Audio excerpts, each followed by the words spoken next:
Hey, boys and girls, today we're going to be talking about least common multiple, or LCM. All right? So, first thing we need to know if we want to understand what least common multiple is to know what a multiple is.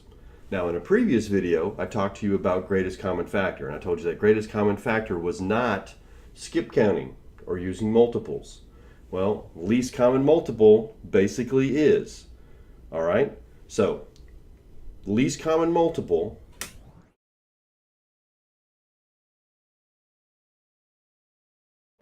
you can get a multiple of a number when you multiply that number by another number. The answer or the product is a multiple of the first number.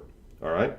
So, and you can find LCM by listing the multiples of the numbers that you're asked to find the LCM of. So in most cases it's going to be 2. Sometimes you can have 3 numbers. So what you would have to do is list the multiples of each, or skip count to get your multiples. Okay, so I'm going to give you an example. If I wanted to find the least common multiple of 5 and 4, I would skip count with 5 first.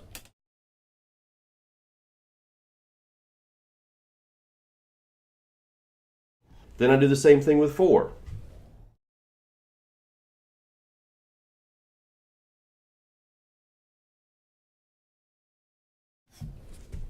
Okay, so now I've listed, and I haven't listed all of them. I've just listed a few. The first, I don't know, 10 or so.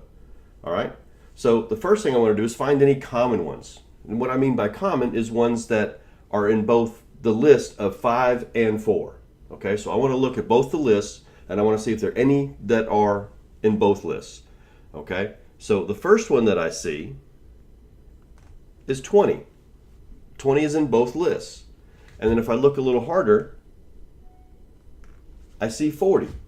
So 20 and 40 are common factors of both 5 and 4. But what I'm looking for is the least. Now when I say least, I mean the smallest one that they share.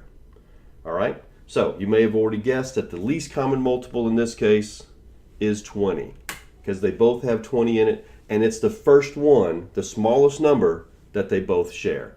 And that's all there is to finding the least common multiple.